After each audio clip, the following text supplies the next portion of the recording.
was too late. Her gaze was locked on the compass face. Her own reflection appeared, a pale face, distorted by the curved surface. But then, the image trembled, melting like wax. In its place, another face appeared. A man, his skin pale and swollen from the cold. His hair was caked with snow. And his eyes, God, his eyes, they weren't there anymore.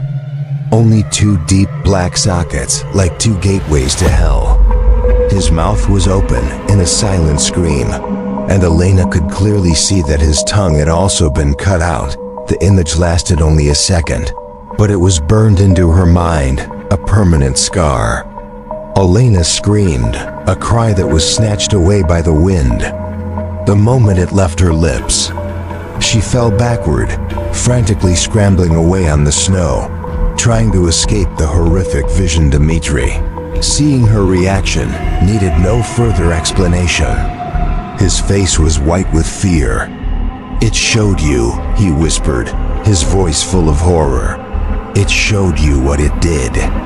It was in that moment that the decision was made. Not by reason, not by fear. It was born from a deep, dark place in her soul. She couldn't leave it behind. She couldn't let this mystery slip away. She had to understand. Whatever the cost, taking advantage of Dmitri's horrified stupor, Elena acted. As fast as a snake, she lunged forward, her gloved hands snatching the cold compass. She didn't dare look at it again.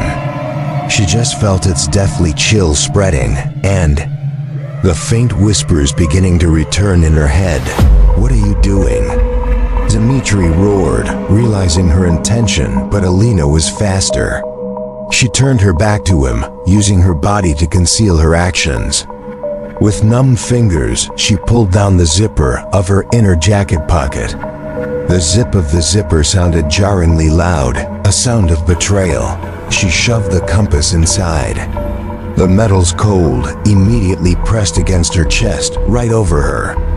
Wildly beating heart, like a shard of ice from the grave, she turned to face Dmitri, trying to keep her expression neutral. "It's gone," she lied, her voice trembling from the cold and from the lie itself. The snow buried it. Dmitri stared at her, his eyes narrowed with suspicion and fear. He glanced down at the empty patch of snow where the compass had been. The wind was already beginning to erase all traces. Did he believe her? She didn't know. But they had no more time. The tempest was raging, ready to devour them. And between them, a cold and deadly secret had just been born. Dmitri didn't believe her. Elena could see it in the way his eyes narrowed into slits, trying to see through her lie, through her jacket, to find the truth that pressed against her chest like an icy tumor. But there was no time for interrogation. The mountain wouldn't allow. A gust of wind with the force of a physical blow sent them both staggering. Visibility had now dropped to near zero, leaving only a frantic whiteout, a vortex of snow and ice that erased the line between earth and sky. The world had vanished, leaving only the roar of the storm and the dark rock outcropping beside them. "The tent! Set up the tent!" Dmitri roared, each word torn apart by the wind. He was no longer looking at her. The enemy before them was greater than her deception. They worked in a desperate silence, communicating only with short signals and hurried movements. But everything was against them. The storm was not a natural phenomenon. It was a living, conscious, and malevolent entity. The wind tore the tent fabric from their hands like a hungry beast snatching its prey. The snow stakes, designed to anchor deep into the ice, were blown away like straws. Elena felt her fingers go numb, losing all sensation. Her breath froze on her face covering, forming a thin layer of ice that made it hard to breathe. Each time she inhaled, the frigid air flooded her lungs like 1,000 tiny shards of glass. Through the curtain of snow, she could see Dmitri struggling, his body taut as a bowstring, trying to hold down a corner of the tent, and in the howl of the wind, Elena began to hear other sounds. At first, she thought it was just a hallucination, brought on by stress and the ringing in her ears. But then they became clearer. Mixed in with the wind's howl were mournful cries, distant screams, and most terrifyingly laughter. A hoarse, insane laughter that seemed to come from all directions. At once, she glanced at Dmitri, but his face showed only extreme concentration. Was he hearing it? Or was it just her? The cold of the compass against her chest seemed to grow even colder, as if it were whispering those sounds directly into her mind. Finally, with a superhuman effort, they succeeded. The tent was up, nestled against the rock, its body heaving and trembling under the wind like a dying heart. They didn't say a word, just dove inside. Zipping the door shut, the sound of the outside world was suddenly muffled. The roar of the storm now became a low, constant hum, as if they were inside the belly of a giant monster. The pale, ghostly light of day filtered through the orange tent fabric, dyeing everything inside with a strange, unreal color. They sat there, panting in the cramped space, the silence between them heavier than the pressure of the storm. Elena could feel Dmitri's eyes fixed on her in the dim light. She didn't dare look back. She reached for the radio, turning it on. Only static, an endless white hiss, like the scream of a soul trapped between worlds. She turned the knob, switching through different frequencies, but the result was the same. That static was the sound of absolute isolation. They were completely cut off. Trapped in a flimsy fabric box in the middle of a sentient storm, on a mountain that wanted them dead. And in the darkness of the tent, Elena could feel the weight of the secret she carried, cold and deadly, beating in time with her own terrified. Hard asterisk time passed, measured not in minutes, but by the beats of her heart. Each beat was a frantic drum against her ribs, echoing in the suffocating silence. Outside, the roar of the storm had softened, not into peace, but into a low, steady hum, like the breathing of a giant sleeping beast. The pale, ghostly light filtering through the tent fabric had died out, replaced by an almost absolute darkness. They sat opposite each other, two still shadows in the dark. Elena couldn't see Dmitri's face, but she could feel his gaze, a tangible presence in the cramped space. The silence between them was no longer one of suspicion. It was the silence of two cornered creatures, waiting together for the inevitable. The cold of the compass against her chest seemed to have a life of its own. It was no longer the passive cold of metal. It was spreading, an active, invasive cold, as if it were draining the warmth from her body, from her very soul, and then she heard it. At first, it was just a very faint sound, almost drowned out by the hum of the wind and the blood rushing in her ears, a crunch. Then silence. She held her breath, straining to listen. Perhaps it was just snow sliding off the rock outcropping. Crunch, crunch. It was back, clearer this time. It wasn't the sound of shifting snow. It had a rhythm, a slow, steady rhythm. It was the sound of footsteps. Elena felt the blood freeze in her veins. Not the footsteps of someone in boots. This sound was too light, too bare. It was the sound of bare feet walking on the rock-hard snow. Crunch. Crunch, crunch. The sound wasn't coming from one direction. It was moving. It was circling the tent, round and round. Not one person, but many. Her scientific mind screamed, trying to find a logical explanation. An animal? A bear? No, bears don't walk in circles. And this sound was too human. A wave of absolute panic rose in her throat, but she swallowed it down, turning it into a cold block of ice in her stomach. She slowly turned her head toward Dmitri. In the near total darkness, she could only make out his silhouette. He was sitting bolt upright, as still as a statue. He had heard it. Perhaps he had heard it even before she did. He slowly raised a finger to his lips, a silent, desperate command for absolute quiet. That gesture confirmed everything. This was not natural. The footsteps suddenly stopped. The silence returned, but this time it was 10 times more terrifying. It was the silence of waiting, the silence of a predator that has found its prey. Elena held her breath until her lungs felt like they would burst, and then a new sound began, a faint, scraping noise right on the tent fabric, just inches from her head. Scrape.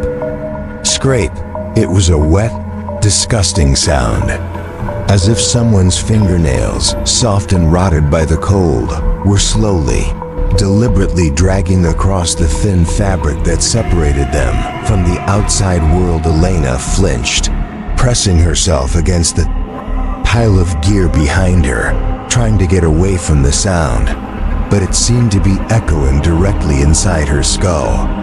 The scraping stopped, and then a whisper right outside the fabric, so close she could feel the cold of it. A dry, cracked voice, like dead leaves, a voice that did not belong to the living. Cold.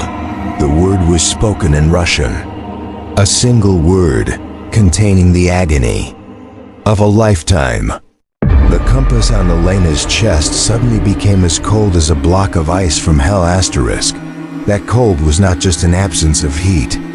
It was a presence, an icy entity sending invisible roots into her chest, spreading through her veins, seeking her heart. Elena gasped for air, but the breath she drew was just as cold and sharp, offering no life. The whisper outside had ceased, but the silence it left behind was even more terrifying. It was the silence of a predator holding its breath just before its strike. She didn't dare move. She didn't dare breathe. She could only sit there, feeling the deathly chill of the compass and the invisible gaze of Dmitri fixed on her in the dark. Asterisk.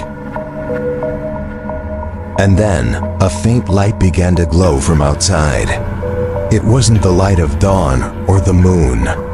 It was a pale, sickly green light, like the bioluminescence of deep-sea creatures or the decay of something long dead. The light didn't dispel the darkness.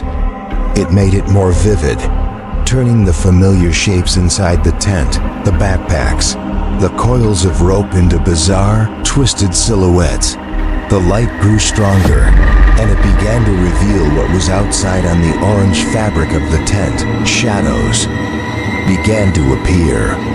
At first, they were just blurry, shapeless smudges, like drifting clouds of ink. But then they slowly solidified, taking shape.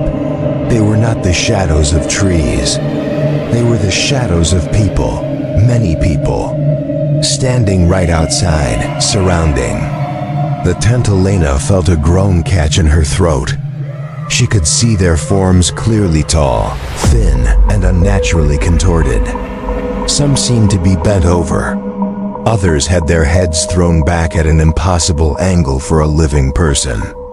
They stood there, completely motionless, silent silhouettes illuminated by the ghastly light. "Don't look," Dmitri whispered, his voice trembling and cracked. "For God's sake, don't look, Elena." But she couldn't help it.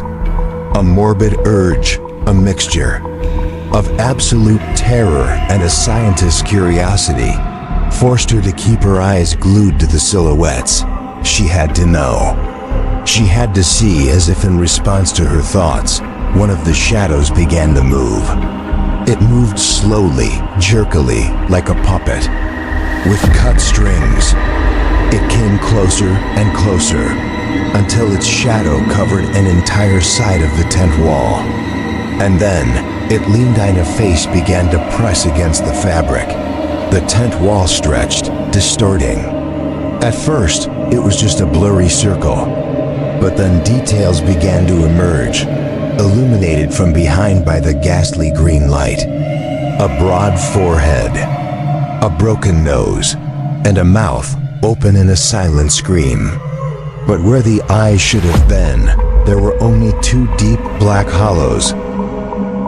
Elena felt bile rise in her throat. She wanted to close her eyes, to turn away, but she was pinned in place by the horrific sight. That face, the face with no eyes, seemed to be staring right at her, through the fabric, through the darkness, seeing into the very bottom of her soul. Then another face appeared beside it. Then another. Faces distorted by pain and cold, some without. Eyes, some without tongues, all pressing against the tent as if trying to find a way in, trying to reclaim the warmth they had long since lost. The fragile tent was no longer a shelter. It had become a lantern made of human skin, illuminated from the outside by the dead, displaying their horror for the two unwilling spectators inside. Amidst this visual nightmare, Elena felt a slight vibration from inside her jacket. A faint, yet deliberate, tremor asterisk. It was like the fluttering of a trapped insect, a faint life struggling right over her heart.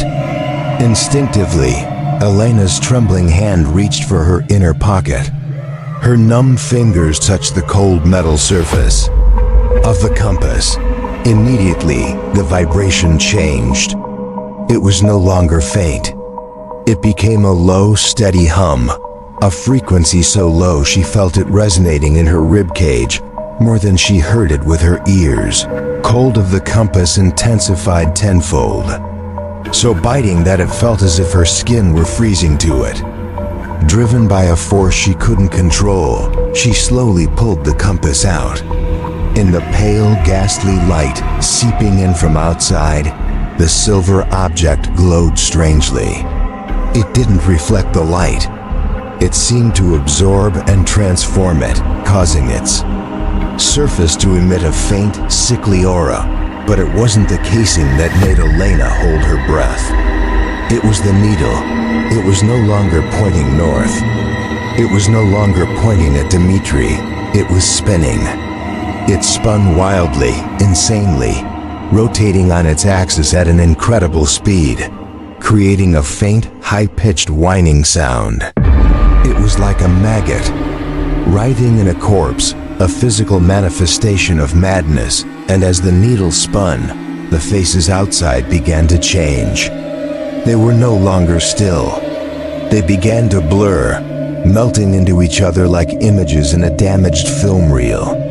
The face with no eyes morphed into the face with no tongue, which then became another face with a horrific wound on its head. The 9 spirits were being agitated, stirred up by the energy radiating from the compass. Their agony amplified. "What is it doing?" Dmitri whispered, his voice lost in horror. "Elena, what did you do?" Elena couldn't answer. She was captivated by the sight, one part of her terrified, but another part, the scientist's part, was coldly observing, documenting a phenomenon that defied all laws of physics. And then, as suddenly as it began, the needle stopped. It didn't slow down. It stopped instantly, with a dry, definitive click. It was pointing, not in a random direction. It was pointing directly at a specific spot on the tent wall, directly at the eyeless face pressed against the fabric dot. In that instant, everything changed. The other 8 faces faded, receding into the darkness. The ghastly green light seemed to focus all its intensity on that one chosen spirit. The silence was broken. A sound began to emanate from the other side of the fabric. Not a whisper. It was a choked, gurgling sound, coming from deep within a chest that no longer had lungs to breathe. The face was no longer pressing against the tent. It began to beat. Against it thud a soft, wet impact. Thud. Harder. The tent fabric dented, stretching to its limit. TOD. A violent blow that made the entire tent shake. The spirit was trying to get in. The compass had shown it the target. At the same time, a familiar voice, the voice of Professor Afanasyev, whispered amidst the wind, a sound only she could hear. "You see, Elena, this is my data." Asterisk, that voice, painfully familiar, echoed not from outside, but from deep within her own skull. It didn't pass through her eardrums. It was injected directly into her consciousness, colder than the storm, sharper than a shard of ice, and it severed the last threads of sanity she was clinging to. At the same time, the thudding against the tent wall came again, more violent, a horrific rhythm, perfectly synchronized with the choked gurgle of the eyeless spirit. Tuhud Sihudi. The compass in Elena's hand trembled violently, the needle pointing straight at the point of impact like an accusing finger. She felt a disgusting connection, a ghostly circuit connecting three things: the voice in her head, the compass in her hand, and the entity trying to tear its way inside. They were one. "Elena," Dmitri roared, his voice filled with panic. "Throw it away. Throw the compass away. It's guiding them." He lunged, trying to snatch the silver object from her hand. But Elena's fingers had cramped, clenching around it, as if it had grown roots into her flesh. A phenomenal strength, born of terror and morbid curiosity, had turned her hand into a steel vise. She couldn't let go. She didn't want to let go. "Don't listen to him, Elena," Professor Afanasiev's voice whispered again, this time sickly sweet, like poisoned honey. "He doesn't understand. He fears the truth. He wants you to be blind, to return to your safe, false explanations. But you're different. You always sought answers, didn't you? Look, observe. This is a once-in-a-lifetime opportunity." Thud, thud. 2 consecutive blows knocked one of the tent poles loose from the hard snow. The fabric in that corner sagged, flapping madly in the wind like the lung of a dying animal. A blast of the storm's icy breath shot in, carrying the smell of old snow. And something else. A sweetish stench of decaying meat.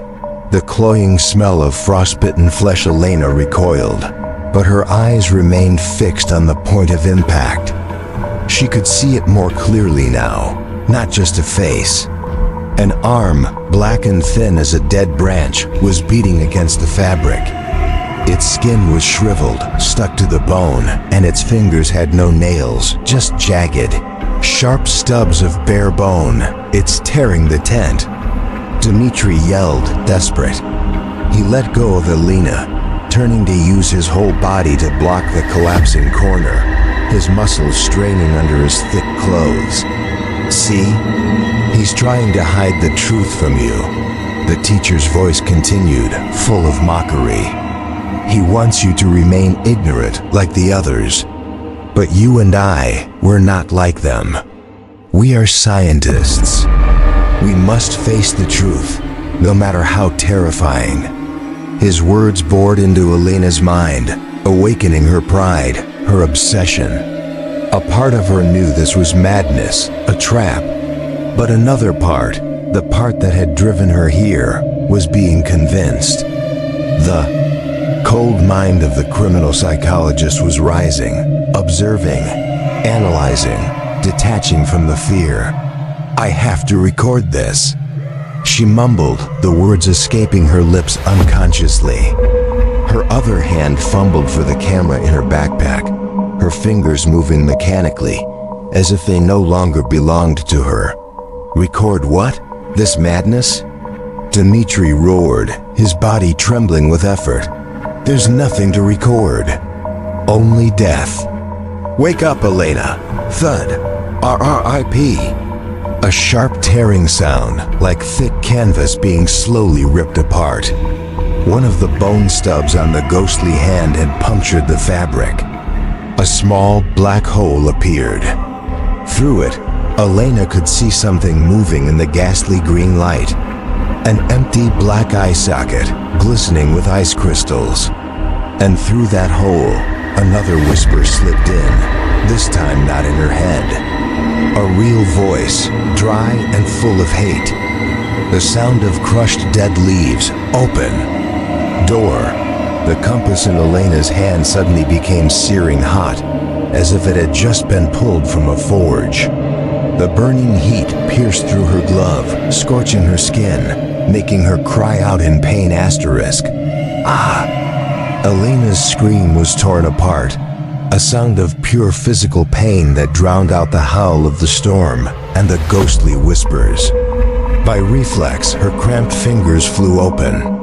The silver compass, blazing hot like a meteorite, fell to the 10th floor with a dry clink. The moment it hit the floor, everything changed.